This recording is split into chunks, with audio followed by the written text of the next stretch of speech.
Halo teman-teman semua. Jadi di sini kita akan diskusi lagi ya dan belajar lagi bersama-sama mengenai bagaimana metabolisme dari asam amino, teman-teman. Ini adalah sasaran belajar atau outline kita di video ini. Yang pertama, kita bisa memahami proses pencernaan protein secara umum untuk menjadi asam amino. Kemudian memahami proses biosintesis dari asam amino ya. Selanjutnya memahami proses degradasi asam amino, terus mengetahui peranan siklus urea.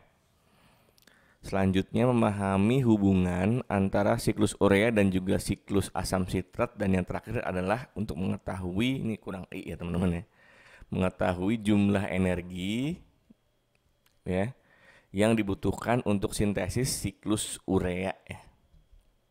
Yang pertama, bagaimana sih pengubahan dari protein menjadi asam amino ya? Ini dari protein yang kita makan nih, yang kita konsumsi menjadi asam amino nih ya.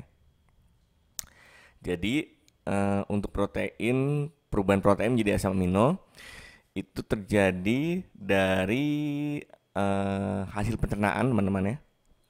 Jadi protein yang terdapat dalam makanan itu dia masuk ke dalam pencernaan atau dalam hasil pencernaan dalam lambung ya di sini. Kemudian diubah menjadi asam amino ya. Atau di sini masuk ke amino acid pool atau tempat berkumpul asam amino yang diabsorpsi dan dibawa oleh darah ke hati, teman-teman ya. Seperti itu ya. Jadi dari protein itu didegradasi ya, masuk ke dalam lambung dan juga usus. Kemudian dia masuk ke dalam tempat asam amino berkumpul atau disebutnya amino acid pool di situ.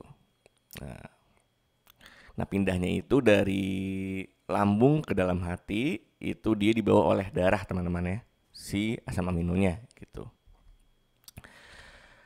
Nah, untuk proses biosintesis asam amino sendiri itu beberapa organisme itu dapat melakukan sintesis sekitar 20 asam amino. Nih kalau misalnya kita hitung nih, ada 1 ya, 2, ini semuanya asam amino teman-teman ya, 3,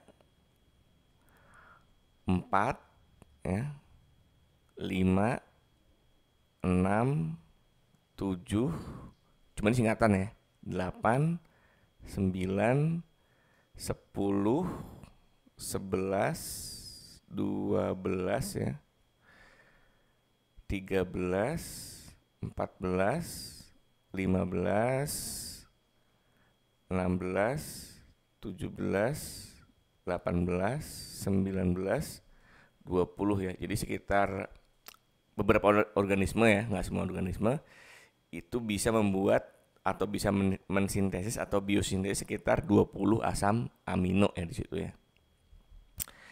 Nah, selain si asam amino itu disintesis, nah dia juga bisa didegradasi untuk menjadi beberapa zat antara atau prekursor ya.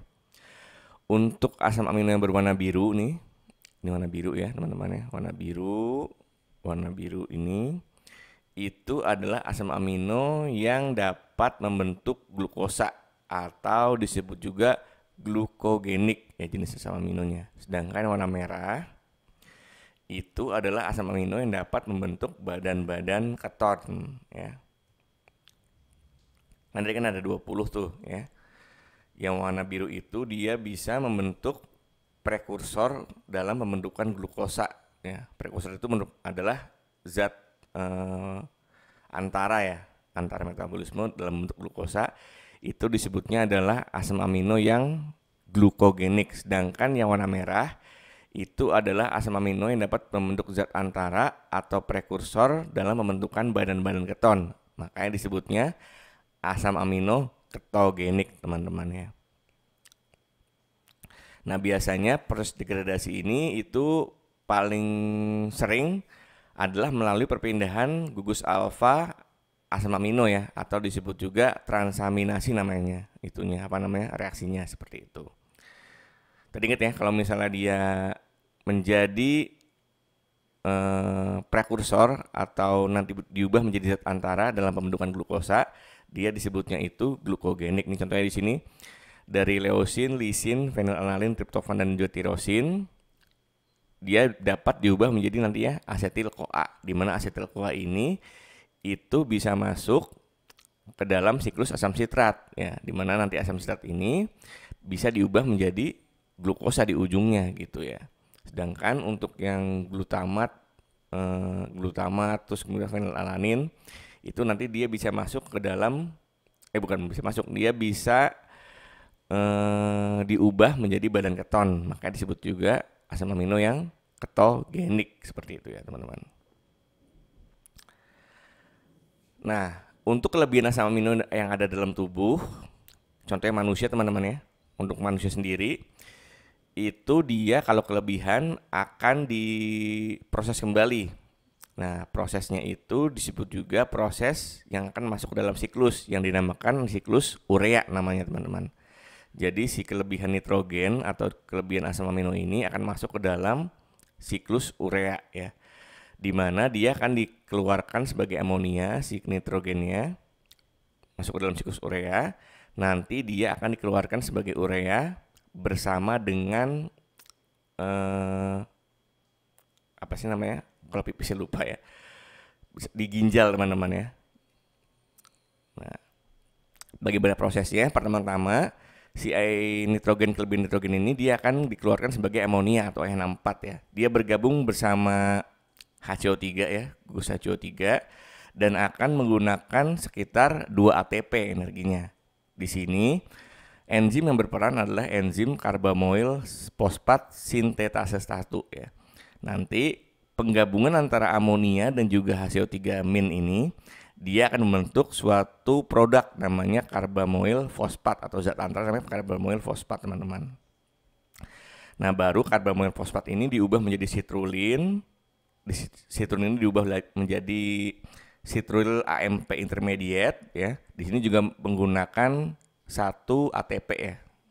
Kalau tadi pengubahan dari penggabungan antara amonia dan juga HCO3 menjadi karbamoil fosfat itu menggunakan 2 ATP, sedangkan pengubahan dari citrulline menjadi citrulyl AMP intermediate menggunakan 1 ATP. Jadi totalnya adalah 3 ATP. Nanti kita lihat ya berapa energi totalnya.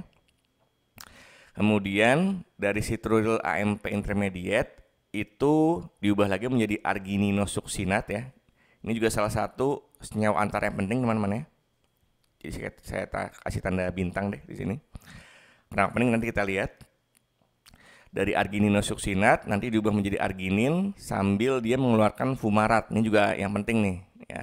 Karena nanti fumarat ini bisa masuk ke dalam siklus asam sitrat atau siklus Krebs ya di situ ya. Bisa kasih tanda bintang lagi. Kemudian dari arginin itu diubah menjadi ornitin sambil dia mengeluarkan urea di situ ya. Nah, ini disebut juga siklus urea karena dia berputar teman-teman ya, dari ornitin kemudian dia sama nih bergabung lagi dengan karbamoil fosfat menjadi citruline lagi kayak gitu ya. Jadi balik lagi. Nah, untuk energi yang dibutuhkan dalam satu siklus urea terlihat bahwa sintesis satu molekul urea yang dikeluarkan melalui ginjal itu memerlukan 4 gugus fosfat. Nah, dari mana? 2 ATP diperlukan untuk membuat karbamoil fosfat ya, yang ini teman-teman. Ini 2 ATP tadi. Yang pertama ada 2 ATP. Kemudian 1 ATP digunakan untuk membentuk argininosuksinat ya, yang ada di sini tadi nih. Nah, ini 1 ATP ya. Ini kan argininosuksinat ya, walaupun nanti melalui citrulyl AMP intermediate ya, tapi ini adalah senyawa yang dihasilkan gitu, argininosuksinat. Tetapi untuk membentukkan argininosuksinat, 1 ATP diurai menjadi AMP dan juga pirofosfat ya.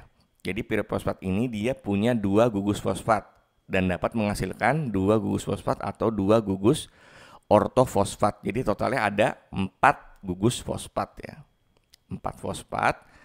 Nah, ini dari 2 ATP. 2 ATP untuk membentukan karbamoil fosfat ya. KP aja lah kita tulis. Dan 1 ATP untuk pembentukan arginino suksinat ya, AS lah. Nah, tapi untuk yang 1 ATP ini dia nanti diuraikan menjadi AMP plus 2 fosfat di situ. Karena dia menghasilkan 1 pirofosfat. Nah, ini reaksinya.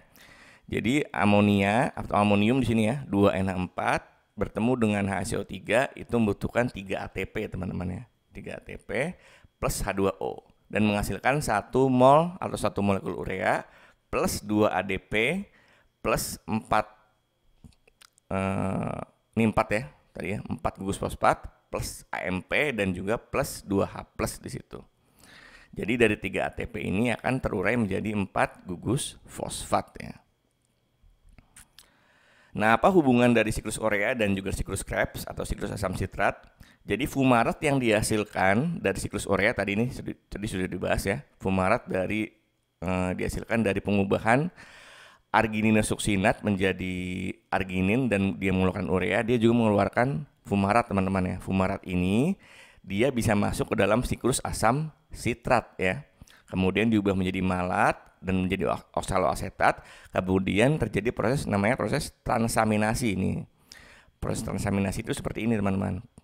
Ya, pemindahan gugus amino gugus L alfa amino ke dalam senyawa lain. Senyawa lain itu biasanya senyawa karboksilat ya. Nanti hasilnya adalah aspartat teman-teman di sini. Nah, si aspartat ini bisa masuk lagi atau bisa digunakan untuk pembentukan arginino suksinat di dalam siklus urea. Jadi saling sambung menyambung teman-teman ya, gitu. Si fumaratnya itu diubah menjadi malat, dari malat menjadi oksaloasetat, kemudian ditransaminasi menjadi aspartat. Nah, aspartat yang dari siklus asam sitrat atau siklus Krebs itu bisa masuk lagi ke dalam siklus urea ya, teman-teman. Seperti itu ya. Dia. Nah, ini adalah referensi saya gunakan untuk pembuatan diskusi dan juga video kali ini ya. Oke, mungkin gitu ya teman-teman untuk pembahasan kali ini. Semoga materi bermanfaat. Terima kasih.